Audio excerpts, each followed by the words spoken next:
అందరికీ నమస్కారం అండి. ఎలా ఉన్నారు అందరూ? అందరూ బాగున్నారని అనుకుంటున్నాను.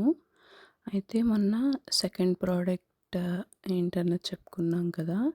సో, అందులో రైస్ తర్వాత పెసరపప్పు ఇంట్రడ్యూస్ చేస్తాము అని చెప్పాము. అప్పుడు కొంతమందికి డౌటొచ్చింది.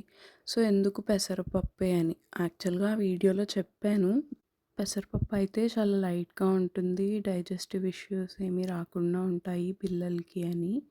సో, అదే కాకుండా పెసరపప్పు తర్వాత ఇంట్రడ్యూస్ చేయవలసిన పప్పులుకి ఏమైనా ఆర్డర్ ఉంటుందా అన్నట్టుగా కూడా ఒకళ్ళడిగారు. సో, దానికోసమని చూసినప్పుడు ఖచ్చితంగా ఇలాగే అనేమీ లేదు కానీ ఒక స్టడీ అయితే ఉంది.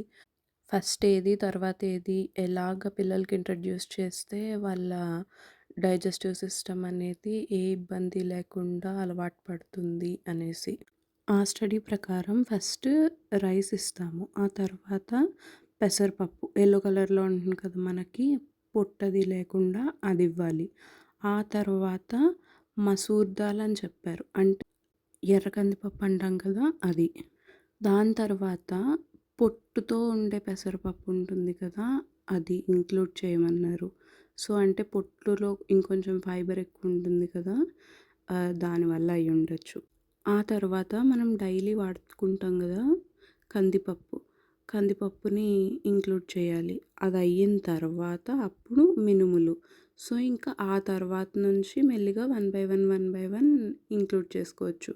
ఇంకా రాజ్మా ఇలాంటివేమైనా పెట్టాలి అంటే ఖచ్చితంగా 1 ఇయర్ తర్వాత అన్నట్టుగా వాళ్ళ స్టడీ ప్రకారం వాళ్ళు చెప్పారు. సో, మీకొక ఐడియా ఉండి ఎలా ఇవ్వాలి అన్నది ఉన్నప్పుడు మీ ఐడియా ప్రకారం మీరు వెళ్ళిపోవచ్చు. లేదు నాకు ఐడియా లేదు ఎలాగా అన్నప్పుడు ఈ ప్యాటర్న్ ఫాలో అవ్వచ్చు. అలాగే పప్పులు ఎప్పుడైనా ఇచ్చేటప్పుడు ఖచ్చితంగా 2-4 అవర్స్ నానబెట్టాలి. సో, దానివల్ల డైజెస్టివ్ ఇష్యూస్ కానీ, గ్యాస్ కానీ, బ్లోటింగ్ ఇలాంటి సమస్యలేమి రాకుండా ఉంటాయి. ఐదర్ మీరు డైరెక్ట్‌గా ఉడికించుకొని పెట్టొచ్చు. లేదు అంటే పౌడర్ ఫామ్ లాగా చేసుకొని మేమెలా తయారు చేస్తాము అన్నది ఆల్రెడీ ఇస్తున్నా కదా! ఆ ప్రకారం మీరు చేసుకోవచ్చు. లేదు అంటే అంత ప్రాసెస్ ఎక్కువవుతుంది అని అనుకున్నప్పుడు మీరు ఆర్డర్ చేసుకోవచ్చు. బట్ ఎక్కడ ఆర్డర్ చేసినా పిల్లలకి వాళ్ళ ప్రాసెస్ ఎలా చేస్తున్నారు అన్నది చూసి అప్పుడు ఆర్డర్ చేసుకోండి. నెక్స్ట్ వచ్చేసి కొత్తగా ఏదైనా పిల్లలకి ఇంట్రడ్యూస్ చేస్తున్నప్పుడు మినిమమ్ 3 డేస్ అదే ఫుడ్ కంటిన్యూగా పెట్టడానికి ట్రై చేయండి. సో, దానివల్ల వాళ్ళకేమన్నా ఆ కొత్తగా ఇంట్రడ్యూస్ చేసిన ఫుడ్ వల్ల ఇబ్బందులేమైనా ఉంటే తెలుస్తాయి.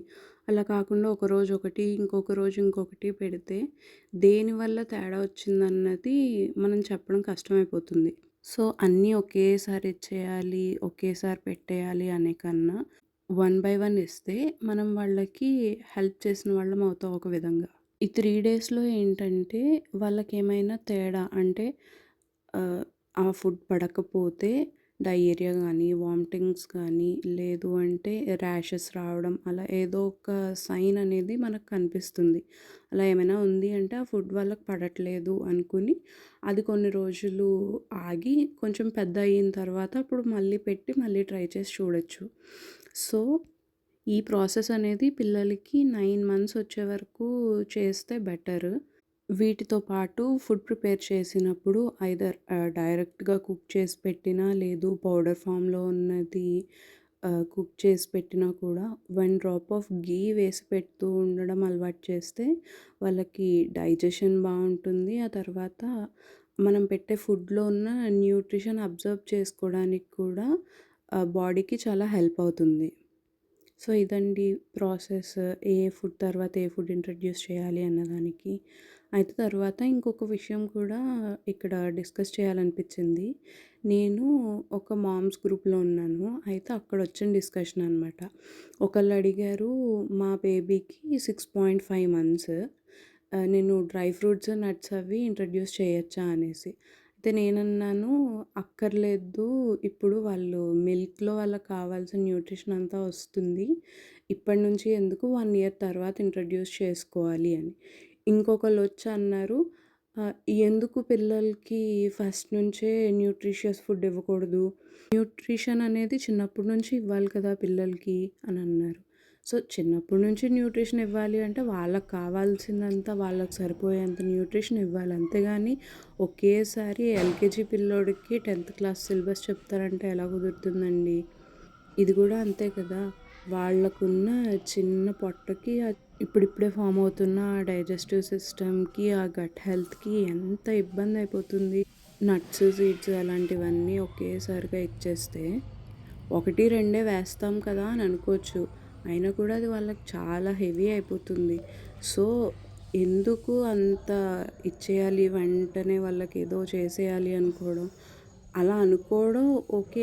మంచిదేమో న్యూట్రిషన్ ఇవ్వాలి అని. బట్ వాళ్ళకి కావాల్సినంత ఇస్తేనే వాళ్ళు యాక్టివ్‌గా ఎదుగుతారు. లేదంటే కాన్‌స్టిపేషన్ ఇలాంటివి చాలా ఇబ్బందులు ఫేస్ చేయాల్సొస్తుంది. సో, ఒకసారి పిల్లలకి ఏది ఎలా ఇస్తే బావుంటుంది అన్నది ఒకసారి మీరు కూడా చూడండి. ఇదివరకు రోజుల్లో ఏమన్నా చేశారా? లేదు కదా! అప్పుడు లేనిది ఇప్పుడు మాత్రం ఎందుకు అంత ఇదైపోతున్నాము?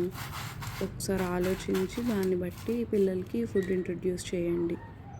ఒకసారి చెప్పాలి అనిపిచ్చింది. అట్‌లీస్ట్ ఒకళ్ళిద్దరికి దీనివల్ల హెల్ప్ అయినా కూడా బెనిఫిట్టే కదా అని. సో, నెక్స్ట్ వీడియోస్‌లో మిల్క్‌కి సంబంధించి ఈ మధ్యన చాలా కాంట్రోవర్సీస్ వస్తున్నాయి గదా! 2 ఇయర్స్ తర్వాత తాగించాలా? వద్దా? అని. నెక్స్ట్ ఇంకా ఎంత న్యూట్రిషన్ అనేది మన బాడీకి కావాలి అన్న విషయాల గురించి చెప్పుకుందాము. అయిన తర్వాత నెక్స్ట్ ప్రోడక్ట్స్ గురించి తెలుసుకుందాం మనం. అంతవరకు మీరు ఛానల్‌ని సబ్స్క్రైబ్ చేసి, వీడియోని లైక్ చేసి, షేర్ చేయండి. మీరు సబ్స్క్రైబ్ చేసుకుంటే కొంత ఎంకరేజ్‌మెంట్‌లా ఉంటుంది. యూట్యూబ్ లాగానే ఇన్‌స్టాగ్రామ్ పేజ్‌ని కూడా ఫాలో చేయండి. మీకేమైనా డీటెయిల్స్ కావాలి అంటే ఇన్‌స్టాగ్రామ్‌లో మెసేజ్ చేయండి లేదా వాట్సాప్‌కి మెసేజ్ చేయండి. ఉంటానండి.